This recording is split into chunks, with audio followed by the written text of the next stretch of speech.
जल्दी से एम्बुलेंस को कॉल करिए, हमें राज को अस्पताल लेकर जाना होगा। यामिनी परेशान मत हो, राज अब ठीक है, उसे बस थोड़ी देर के लिए आराम करने दो। तुम चुप रहो, मेरे बेटे को मारने की कोशिश करके अब अच्छी बनने का नाटक कर रही हो। यामिनी तुम क्या कह रही हो? भला मैं राज को क्यों मारूंगी? राज मेरे बेटे जैसा है, मैंने तो उसकी क्या कहा मैंने, तुमने सुना नहीं? अब अपना मुंह बंद करो। मैं सोच भी नहीं सकती थी कि तुम गरीब लोग इतने नीचे गिर जाओगे। हमने तुम्हारा थोड़ा मजाक क्या उड़ाया, तुम मेरे बच्चे को मारने पर उतर आई।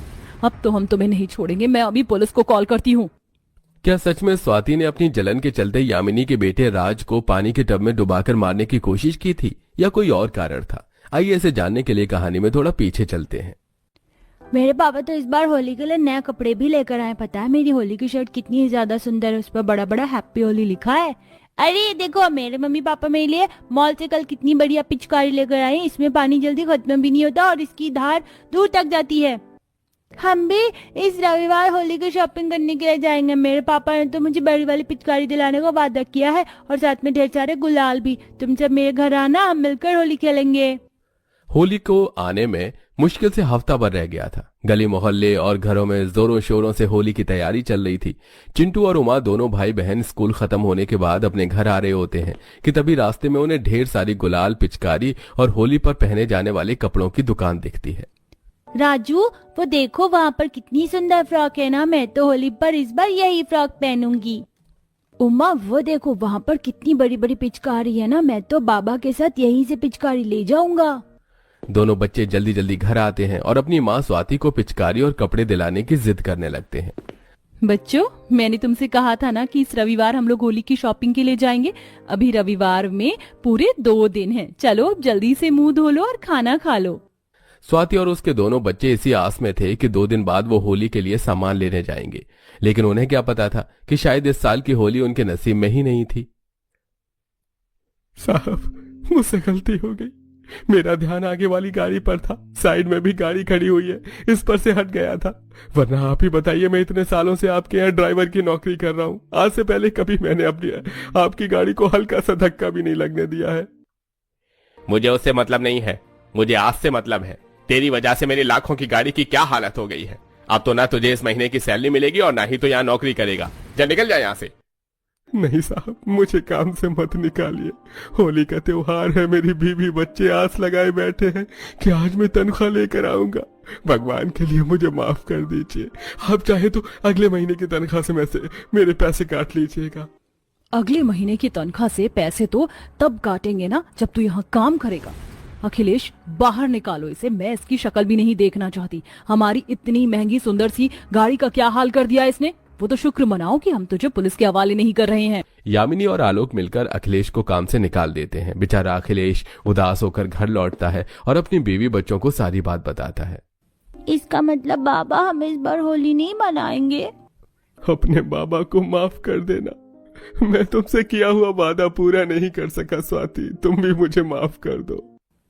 इसमें आपकी क्या गलती? हमने जानबूझकर थोड़ी ना ये सब किया है। ऐसे ही रात गुजरती है और नया दिन चढ़ता है। जैसे जैसे समय गुजर रहा था वैसे वैसे होली के दिन करीब आ रहे थे। आस पड़ोस के घरों में होली की तरह तरह की नमकीन और मिठाइयां बन रही थीं। वहीं इस साल स्वाति के घर में चूल्हा तक नहीं जला था। इस बार हम सच में होली नहीं बनाएंगे। आपने तो कहा था कि अब हमारे लिए दही भल्ले, आलू पापड़ी, चाट और गुजिया बनाओगी। बाबा मुझे ढेर सारे गुलाल और बड़ी वाली पिचकारी भी दिला रहे थे ना। दोनों बच्चों की बात सुनकर स्वाति की आंखों में आंसू आ जाते हैं और वो उनसे एक शब्द भी नहीं कह पाती। अपनी माँ की आंखों में आंसू देख उमा और चिंटू भी सब समझ जाते हैं और उदास होकर आंगन में आकर बैठ जाते हैं। तभी आलोक और यामिनी का बेटा राज अपने कई दोस्तों के साथ उनके पास आता है। दरअसल इस अमीर और गरीब परिवार का घर आज पड़ोस में ही था, जिसके चलते ये अमीर परिवार गरीब परिवार को नीचे दिखाने का मौका नहीं छोड़ता। चिंटू, तू तो कहता था कि तू इस होली पर हमसे भी बड़ी पिचकारी लेकर आएगा, लेकिन तेरे हाथ में तो एक गुलाल का पैकेट भी नहीं है। ये क्या पिचकारी लेगा? मेरे पापा ने इसके पापा को कल काम से जो निकाल दिया। गरीब कहीं के। मेरे मम्मी पापा सही कहते हैं, इन गरीबों के पास कुछ नहीं होता, ये तो बस दिखावा करते हैं, दिखावा। बच्चों की बात सुनकर उमा और चिंटू को काफी दुख होता है और बेचारे वापस अपने घर में चले जाते हैं। 1 किलो आटा और इस बोतल में थोड़ा सा तेल दे दीजिएगा। क्या बात है बहन जी, होली सिर पर है और आप बस थोड़ा सा आटा और तेल खरीद रही हैं। अरे सुबह से मेरी दुकान पर ग्राहकों की लंबी लाइन लगी है। किसी को नारियल चाहिए, किसी को मैदा। आप इस बार होली पर पकवान नहीं बना रही हैं क्या? घर में बचे हुए थोड़े से पैसों से स्वाति हफ्ते भर चलाने लायक राशन ले रही थी, लेकिन दुकान वाले की बात सुनकर बेचारी उदास हो जाती है। तभी वहां यामिनी आती है। हैसियत होगी लेने की तो ये लोग लेंगे ना। जो तुम लोगों के साथ हुआ है ना, सही हुआ। तुम्हें क्या लगा किसी और का नुकसान करके तुम होली का त्योहार बना सकती हो? मेरे पति ने कहा ना कि उन्होंने जानबूझकर गाड़ी खराब नहीं की। अरे ट्रैफिक था, किसी से भी ये चीज हो सकती थी। अगर कल को तुम्हारे पति ये सब करते तो क्या तुम उन्हें भी घर से निकाल देती? मेरे पति को अपने उस निकम्मे पति से कंपेयर करने की कोई जरूरत नहीं है, समझी? तुम साइड हटो, मुझे सामान लेने दो। भैया, इस बड़ी सी लिस्ट में जितना भी सामान लिखा है ना, सब दे दीजिएगा। वो क्या है ना, इस बार हम होली पर सभी मोहल्ले के लोगों के लिए बहुत बड़ी दावत कर रहे हैं, लेकिन कुछ लोगों को हम इनवाइट नहीं कर रहे हैं। समझदार को इशारा ही काफी है। यामिनी के ताने भरी बातें सुनकर स्वाति वहां से अपना आटा लेकर और तेल लेकर निकल जाती है। वहीं अखिलेश जब बाहर से काम ढूंढकर घर आता है तो देखता है कि उसके बेटे के हाथ में एक टूटी हुई पिचकारी है और बेटी के हाथ में गुब्बारे और गुलाल का पैकेट, जिसे देख, अरे तुम दोनों के पास ये सामान कहाँ से आया? बाबा आप आ गए। वो थोड़ी देर पहले यहाँ पर कुछ लोग होली खेल रहे थे ना, तो उनमें से ही किसी के एक गुलाल का पैकेट गिर गया था। ज्यादा नहीं, थोड़ी सी गुलाल है। होली के दिन आपस में एक दूसरे को लगाएंगे। और देखिए ना, मेरे पास तो 4-5 गुब्बारे भी हैं, इससे भी हम होली खेल सकते हैं। बाबा ये पिचकारी तो मुझे कबाड़ी के ठेले पर मिली, अच्छी है ना? यहाँ से थोड़ी सी टूटी हुई है, पर कोई बात नहीं, मैं यहाँ टेप लगा लूंगा। अपने दोनों मासूम बच्चों की बात सुनकर अखिलेश की आंखों में आंसू आ जाते हैं।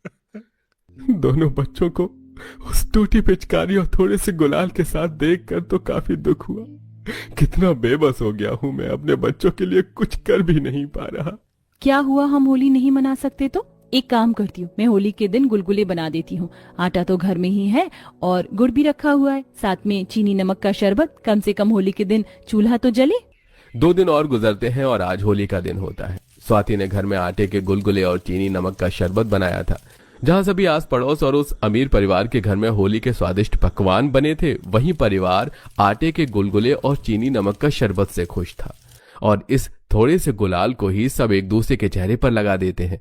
वहीं दूसरी तरफ यामिनी का बेटा राज अपने दोस्तों के साथ होली खेल रहा था कि तभी उसके दोनों दोस्त उसे टब में धक्का दे देते हैं। राज की अस्थमा की प्रॉब्लम थी, इसलिए उसे बार बार सांस लेने में दिक्कत हो रही थी। प्लीज मुझे बाहर निकालो, मुझसे सांस नहीं ली जा रही है। अच्छा, जब तूने हमें धक्का दिया था तो कुछ नहीं, अब तुझसे सांस नहीं ली जा रही है। हमें पता है तू नाटक कर रहा है। राज के दोनों दोस्त उसे पानी से बाहर आने ही नहीं दे रहे थे। वहीं दूसरी तरफ से स्वाति जैसे ही आंगन में बर्तन धोने के लिए आती है तो वो सब देख लेती है और भागती हुई राज के पास जाती है, उसे टब से बाहर निकालती है कि तभी वहां यामिनी आ जाती है और वो इस गलतफहमी का शिकार होती है कि स्वाति ने उसके बच्चों को पानी में डुबोकर मार रही थी। यामिनी, यकीन करो, मैंने सच में राज को कोई नुकसान नहीं पहुंचाया। मैं तो बल्कि उसे बचा रही थी।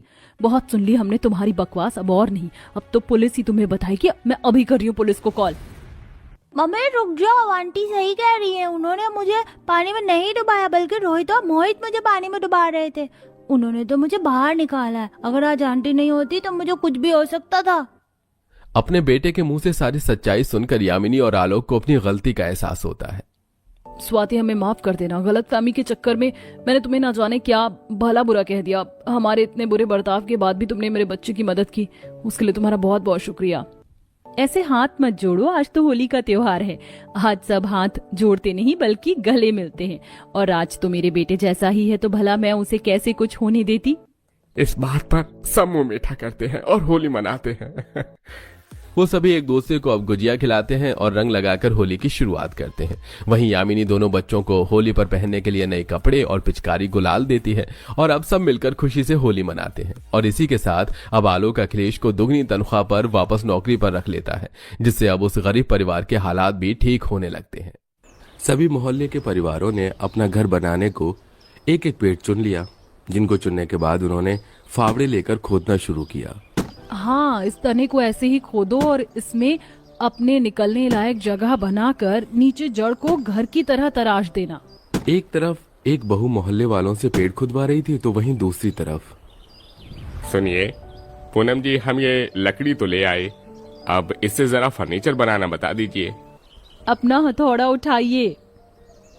और ऐसे ऐसे। दसों बहुएं ऐसे ही अलग अलग कामों में लगी हुई थी। कोई पेड़ खोदना बताती तो कोई सामान बनाना, और कोई सभी को खेती करना सिखा रही थी। ऐसे ही काफी देर तक चला, लेकिन पूरा मोहल्ला ही ऐसे पेड़ों को खोदने में क्यों लगा हुआ था। चलिए थोड़ा सा पीछे चलकर चलते हैं। ये लीजिए मालकिन। ओह, कितनी सर्दी है। ओहो, सच में बहुत ही ज्यादा सर्दी है इस बार। तो ऐसा लगता है जैसे कि गांव में बर्फबारी होगी। मालकिन ने ऐसा बोला ही था कि तभी उसी के घर में काम करने वाली एक और नौकरानी वहां पर आई, जो कि दूसरी नौकरानी की ही देवरानी थी। रश्मिका भाभी, वो त्रिशा बोल रही थी कि आज शाम को क्या बनाएं, यहाँ से जाते हुए लेकर चलेंगे। अरे तारा सुनो, तुम सब ये काम करो, आज तुम दसों बहू जल्दी अपने घर काम से लौट जाओ। आज सर्दी बहुत है, ऐसे में ज्यादा रात को जाओगी तो और सर्दी लगेगी। मालकिन ने ऐसे बोलकर 10 की 10 बहुओं को आज जल्दी काम से घर को भेज दिया। रश्मिका, तारा, दिव्या, त्रिशा, माधुरी, सुलेखा, रिधिमा, पूनम, किरण और गौरी 10 एक ही गरीब परिवार की बहुएं थीं, जो गांव के मुखिया के घर में काम करती थीं। सर्दी बहुत ज्यादा थी और ऐसे में मोहल्ले में रहने वाले हर अमीर और गरीब इंसान की सर्दी से हालत खराब थी। 10 बहुएं भी मोहल्ले से घर को ही जा रही थी कि तभी उन्होंने देखा कि आसमान से बर्फबारी होने लगी। अरे नहीं भाभी, जरा देखिए बर्फ गिर रही है, जल्दी करो। ये बर्फबारी कब तूफान में बदल जाए कोई नहीं जानता। जल्दी जल्दी से घर चलो, माँ जी वैसे भी अकेली हैं। रश्मिका की बात सुनकर सभी बहुओं ने तेज तेज कदम बढ़ाए और चलते चलते वो एक जंगल में पहुंच गईं, जहां पर उन्होंने एक जल्दी से एक पेड़ का दरवाजा खोला और वो उसके तने से होती हुई उसकी जड़ में आ गई, जहां पर उनकी सास उनका इंतजार कर रही थी। आ गई बहुओं, मैं कब से तुम्हारी राह देख रही थी। जानती हो बाहर बर्फबारी शुरू हो गई है। ये लो, मैंने चाय बना ली थी, गर्मा गर्म चाय पी लो। माँ जी जानती है हमारा घर तो बहुत गर्म है, वरना पूरा मोहल्ला गांव का ऐसा लग रहा है जैसे हम जर्मनी की सर्दी झेल रहे हो। सही कहा बहू, बहुत सर्दी है। भगवान बचाए सभी को इस कड़कड़ाती सर्दी से। हम लोग तो इस पेड़ की जड़ में आराम से रह रहते हैं, लेकिन जरा मोहल्ले वालों के बारे में सोचो, बेचारे कैसे कैसे गुजारा करते हैं सर्दी में।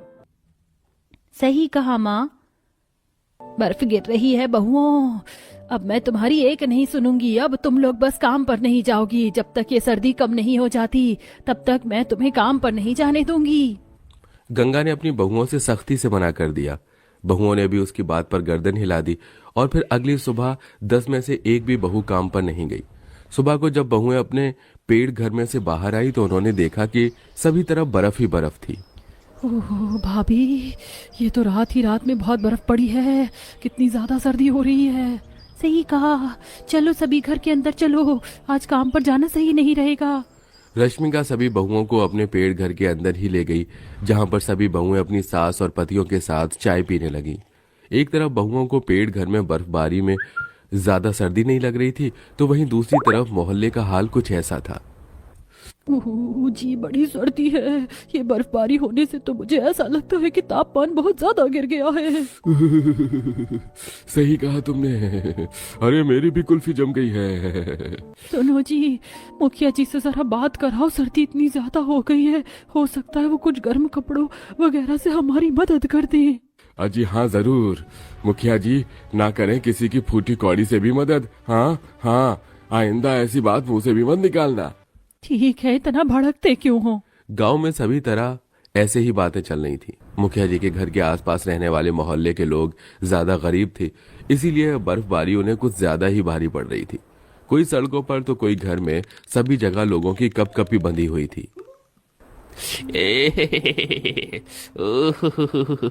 हे भगवान, अरे बहुत सर्दी है। एक तरफ सभी का ऐसा हाल था तो वहीं दूसरी तरफ मुखिया के घर में। अरे सुनो सीजल, आज वो 10 बहुएं नहीं आई काम पर। नहीं मालकिन, वो बर्फबारी हुई है ना, तो आज हो सकता है इसी वजह से ना आई हो। सिजल ने ऐसे बोलकर बात को खत्म कर दिया। आज सारा दिन मोहल्ले में ऐसे ही सर्दी का माहौल रहा और ऐसे ही फिर आज की शाम भी बर्फबारी हुई और लगातार ऐसी बर्फबारी लगभग 4 से 5 दिनों तक होती रही। सर्दी से सभी का बुरा हाल था। मुखिया की पत्नी को भी खुद ही घर का काम करना पड़ रहा था, क्योंकि उसकी 10 नौकरानियां काम पर नहीं आ रही थी। इसीलिए एक दिन, सुनो तुम दोनों, वो जो 10 बहुएं आती थी ना काम पर, उनके घर जाओ और पता लगाओ कि वो आजकल क्यों काम पर नहीं आ रही हैं। जी मालकिन। मुखिया की पत्नी की बात सुनकर दो आदमी 10 बहुओं का पता निकालने को उनका घर ढूंढने लगे और ढूंढते ढूंढते वो दोनों उसी जंगल में पहुंच गए जहां बहुओं का घर था। अरे भैया, कहाँ रहती हैं वो 10 बहुएं? कुछ पता है तुम्हें? अरे नहीं रे बाबा, कितनी सर्दी है। अरे इस जंगल में वैसे वो कहाँ ही रहती होंगी? इतनी सर्दी और बर्फ में तो अच्छी अच्छी जमकर मर जाएं। लेकिन चलो फिर भी आवाज देकर देखते हैं। अरे बहनों, अरे हमारी 10 की 10 बहनों कहाँ हो? बहनों! दोनों आदमी ऐसे ही आवाज लगाने लगे कि तभी जड़ में बने घर से 10 बहुएं निकल आईं, जिन्हें पेड़ के अंदर से निकलता देख दोनों आदमी चौंक गए। अरे बहना, ये तुम कहाँ से निकल कर आई? अरे भैया, ये सब छोड़ो, पहले आप दोनों अंदर आ जाओ, बाहर बहुत सर्दी है। 10 बहुएं उन आदमियों को घर के अंदर ले गईं, जहां उन्होंने उन्हें मुखिया जी की पत्नी का संदेश दिया और उन्हें चाय पीने को दी। चाय वगैरह पीने के बाद, अरे बहना, ये पेड़ की जड़ वाला घर तो बड़ा ही गर्मा गर्म है। बाहर पानी बरस रहा है और अंदर गर्मी। कहाँ से आया ये आइडिया? बस भैया, सर्दी ने जब जान सताई तो खुद ही खुद सद्बुद्धि आई। ऐसे ही 10 बहुओं ने काफी देर उन आदमियों से बात की और फिर वो दोनों वहां से आ गए। बर्फबारी और ठंड से सारा मोहल्ला परेशान था। जब वो दोनों आदमी अपने मोहल्ले में आए तो उन्हें बहुत ज्यादा सर्दी लगी और उन्होंने गरीब बहुओं का जुगाड़ सभी मोहल्ले वालों को बता दिया। अरे भैया, अगर ऐसा है वो बहुएं ठंड की वजह से पेड़ की जड़ में ही रह रही है, तो चलो हम भी ऐसे ही रह लेते हैं। अरे सही कहा, इतनी ज्यादा सर्दी है, हम सभी पूरा मोहल्ला भी चलो पेड़ों की जड़ों में ही रहने चलते हैं। सभी ने उन बहुओं की ही तरह रहने का मन बना लिया और सभी गरीब मोहल्ले वाले ठंड से बचने को जंगल में ही। ओहो, परिवारों ने अपना घर बनाने को एक एक पेड़ चुन लिया, जिसको चुनने के बाद उन्होंने फावड़े लेकर खोदना शुरू किया। हाँ, इस तने को ऐसे खोदो और इसमें अपने निकलने लायक जगह बनाकर नीचे जड़ को घर की तरह तराश देना। एक तरफ एक बहू मोहल्ले वालों से पेड़ खुदवा रही थी तो वहीं दूसरी तरफ, सुनिए पूनम जी, हम ये लकड़ी तो ले आए, अब इससे जरा फर्नीचर बनाना बता दीजिए। अपना हथौड़ा उठाइए और ऐसे ऐसे। 10 बहुएं ऐसे ही अलग अलग कामों में लगी हुई थी। कोई पेड़ खोदना बताती तो कोई सामान बनाना और कोई सभी को खेती करना सिखा रही थी। ऐसे ही काफी देर तक चला। हालांकि सर्दी काफी ज्यादा थी, लेकिन काम में लगकर सभी की सर्दी दूर हो गई और शाम होते होते लगभग 10 से 12 पेड़ों में पूरे मोहल्ले वालों के घर बन गए। अरे बहनों और भाइयों, आपका बहुत बहुत शुक्रिया। अगर आप लोग न होते तो हम मोहल्ले वाले तो सर्दी से ठिठुर ठिठुर कर ही मर जाते। अरे नहीं नहीं, ऐसे मत बोलिए, मुसीबत में एक इंसान ही दूसरे के काम आता है। अच्छा, शाम हो रही है, ऐसा लगता है कि दोबारा बर्फ गिरेगी। आप सभी अपने अपने घरों में चले जाइए, कल सुबह को फिर हम आगे कर जुगाड़ करेंगे। माधुरी के पति की बात सुनकर सभी मोहल्ले वाले अपने अपने पेड़ घर में चले गए। कोई पेड़ मिश्रा जी का घर बन गया था तो कोई शर्मा जी का, लेकिन सभी लोगों के पेड़ घर देखने और दिखाने के लायक थे। सभी के घरों में घुस जाने के बाद बर्फबारी शुरू हो गई, जो कि सारी रात हुई। अरे देखो, बाहर बर्फबारी हो रही है, लेकिन इस घर में तो सर्दी का पता भी नहीं है। अरे भला हो इन 10 बहुओं का, वरना जरा